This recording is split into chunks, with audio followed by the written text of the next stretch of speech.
আমেরিকার নাসা, রাশিয়ার রসকসমস বা ভারতের ইসরো সবাই কেন চাঁদে বা অন্যান্য গ্রহে উপগ্রহ পাঠাচ্ছে, একের পর এক মিশন পরিচালনা করছে?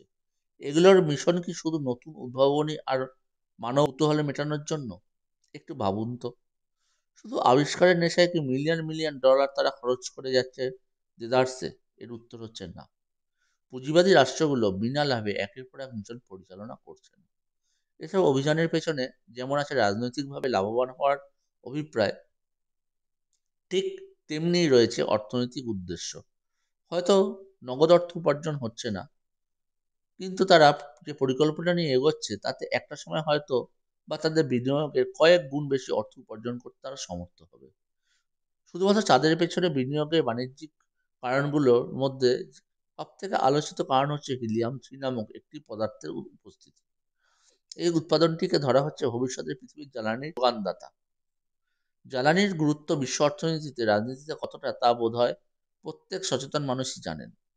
তাই চাঁদ ও হিলিয়াম-3 নিয়ে বিভিন্ন মহাকাশ গবেষণা সংস্থার আগ্রহ এখন তুঙ্গে। তো চাঁদ কিভাবে ভবিষ্যতের জ্বালানির অন্যতম যোগানদাতা হতে পারে তা নিয়েই আজকের আলোচনা। প্রযুক্তির অগ্রগতির সাথে সাথে আমাদের চাহিদাও বাড়ছে, আর দৈনন্দিন বিভিন্ন চাহিদা বৃদ্ধির সাথে সাথে কমছে খনিজ জ্বালানির মজুদ। এক গবেষণায় দেখা গেছে মাত্র 25 টন হিলিয়াম-3 ব্যবহার করে ফিউশন বিক্রিয়ার মাধ্যমে সমগ্র যুক্তরাষ্ট্রের 1 বছরের জ্বালানি চাহিদা পূরণ করা সম্ভব। ধারণা করা হচ্ছে চাঁদের মাটিতে এই হিলিয়াম-3 এর রিজার্ভ আছে 24,69,000 টন। কাজে এই বিশাল পরিমাণের হিলিয়াম-3কে কাজে লাগানো গেলে পৃথিবীর জ্বালানির চাহিদা অনেকাংশেই পূরণ করা সম্ভব হবে।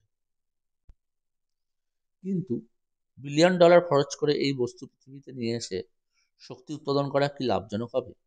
উত্তর হচ্ছে অবশ্যই হবে। কেননা নাসার গবেষণা বলছে হিলিয়াম-3 ফিউশনের রিয়াকশনের ব্যবহার করে ফিউশন বিক্রিয়ার মাধ্যমে যে শক্তি উৎপাদিত হবে তা চাঁদের মাটি থেকে হিলিয়াম-3 উত্তোলন এবং তা পৃথিবীতে প্রেরণের জন্য যে সম্মিলিত শক্তির প্রয়োজন তার থেকেও 250 গুণ বেশি। অর্থাৎ যতটুকু শক্তি খরচ হবে তার থেকে 200 থেকে 250 গুণ বেশি লাভ করা যাবে, ভাবা যায়?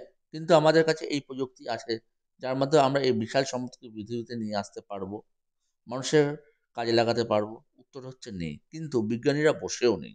ইতিমধ্যে গবেষণা শুরু হয়ে গিয়েছে এই বিষয়ে, তবে আরো দীর্ঘমেয়াদী গবেষণার প্রয়োজন।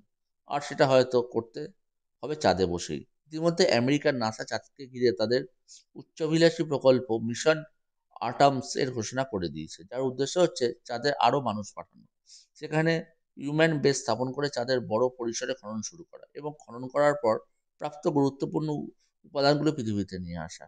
সেই উদ্দেশ্যে ইতিমধ্যে 4টি কোম্পানির সাথে তারা চুক্তিও করে ফেলেছে। আর এই হিলিয়াম-3 চাঁদে প্রাপ্ত বিভিন্ন উপাদান নিয়ে গবেষণা এবং এগুলোর মাধ্যমে অর্থনৈতিক এবং রাজনৈতিকভাবে যুক্তরাষ্ট্রকে লাভবান করা এবং এটাকে পৃথিবীতে নিয়ে এসে জনসাধারণের কাজে লাগানোই হচ্ছে উদ্দেশ্য।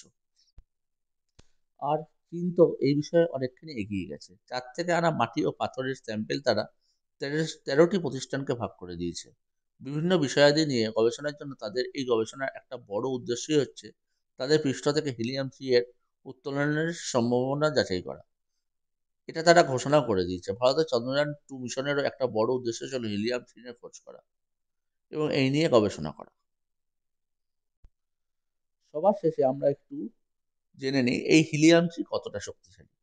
মাত্র 120 মিলিগ্রাম হিলিয়াম-3 কলকাতা বা বোম্বে বা দিল্লি বা চেন্নাই এর মতো বড় শহরে সারা মাসে যত বিদ্যুৎ লাগে, এই 120 মিলিগ্রাম হিলিয়াম-3 সারা মাসের টোটাল বিদ্যুৎ শক্তির যোগান দিতে সক্ষম। যদি আপনার এই ভিডিওটি ভালো লেগে থাকে তাহলে আমার এই ভিডিওটিকে এবং আমার চ্যানেলটিকে অবশ্যই লাইক, শেয়ার এবং কমেন্ট করবেন, এবং ইউটিউবের বন্ধুরা অবশ্যই সাবস্ক্রাইব করে দেবেন। ধন্যবাদ বন্ধুরা।